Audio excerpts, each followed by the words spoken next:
Triumphant. Kenny from Imperial Triumphant. Then we got Angel from Demolition. How do you guys know each other first? We know each other from the local scene in New York City. And so basically, we actually talked about this before. We played in clubs together in front of 10 people, you know? And now we're on the other side of the, the other side of the globe, playing in front of a couple thousand people in the same festival. So, I think we go back. I think we go so I know what you mean. I think for 4 years there, so how do you, is that a big difference for you between the scene in the US and here?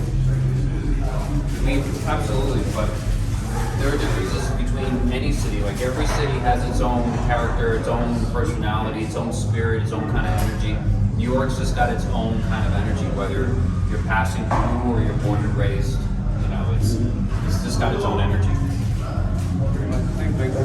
Like, in Europe, you go to the state, in the US, you go to the States, each show's different, man. Some of them are really good, some of them are really bad. It's the same thing when you come here, country to country, city to city, something different, you know. How did you live that zombie apocalypse? Those 2 or 3 last years? Working on new songs or just like waiting? Yeah. Wrote a lot of music. Some of it ended up on the new Imperial record that's out now. Some of those songs were written in that time frame, and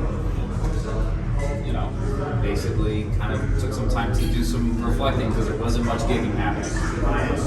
Guy bought an electronic drum set and just played my electronic drums for the last year and a half or something like that. What did you feel for those live show on streaming?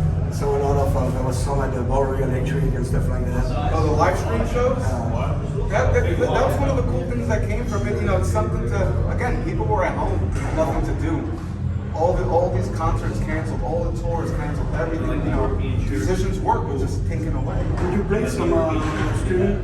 Yeah, I did it. I'm sure you did. Yeah, no, we made a live album off of our stream that we did. How the feeling is to play a concert in front of my body? It feels very similar to, at least in Imperial's case, we always record live together anyway, so it kind of felt in a way like we were doing a run through of a show, in a sense, or even like we're rehearsing, or recording, like that kind of thing where it's like, okay, we're hyper focused, we're running through the music, but it's just us. But in this case, there's a crew of people there, there's camera people, there's sound. We had wasn't a totally empty room, but still, it's. When you're doing a show and a performance, there's an energy that's created between all the people that are there, and you get into this space and this spirit. And if the things are moving correctly, it all moves together. Whereas something like this, it's on you to kind of create that energy and just really just nail the songs. And especially, I'm sure for a lot of bands, it's like nobody was really playing, and then all of a sudden it's like, okay, get in front of the camera and play a set. It's like so I'm sure it was probably awkward for people. I think for a lot of bands that can be like, like you said, I was talking to Jimmy G from Murphy's Law, it was like, because he's an audience guy, he always plays, talking the jokes, Listen, nothing beats live. You know what I mean? They're two different things. One's a video that you watch on a flat screen, either in your hand or at home. The other thing is a real human being thing that happens in the moment, and there's nothing that will ever replace that. Stigma is a good friend of mine, and we were talking, I was like, no, I don't want to do that. And he said, I can try to be that, of course, I don't want to, Yeah, that's what I've been Stigma before, he's a piece. Yeah, and that was probably wise of them to do. It's it's not for everybody. So it's not easy. We do live in a time now where a lot of bands are a little more technologically savvy. So playing with in-ears and playing next to a grid and having a computer there. If you're able to do it, why not? Yeah, like there's more access to things that people can use to kind of help something that's going to be not an in-the-moment performance translate much better. But not everybody comes from that world and generation, and so it's people got to do what's just right for them, right for their music, right for their audience. Because I'm sure as soon as shows came back, people came back, people were like, I'm done being at home. And listen, it gave the fans something to watch, something to listen to, It was already happening at home, you see something. Oh shit, it's something, okay, it's live, even though it's not in front of, About the show today, as you also from Europe, I really felt it was a soundtrack of the city. I lived in New York, so I have all those noises. I saw the subway. I saw people running around, all the people crossing at 5 a.m. The guys coming home drunk, the guy, all those images during your show. I really felt it was a soundtrack of New York City. With all the jazzy stuff and amazing. Thank you. Yeah, now one more. If a DeLorean from Back to the Future stop in front of you, you can go see 3 shows in a past. 3 shows. Okay. I would definitely go see Queen live at Wembley. Not the Live Aid one, the one that they did after live at Wembley. Iron Maiden with Paul Diano and Clive Burr. So actually no, I'll take that back. Number of the Beast.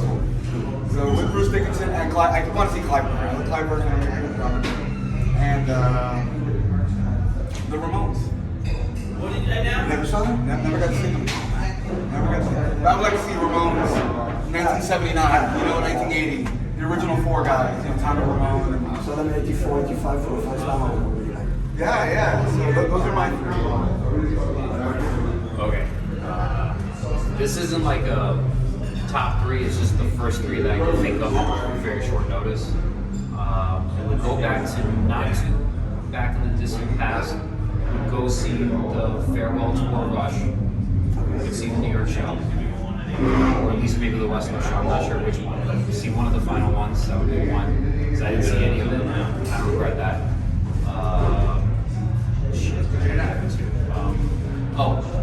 The Miles Davis Quintet live from 1964, like the actual box set, but actually being there, we would do that.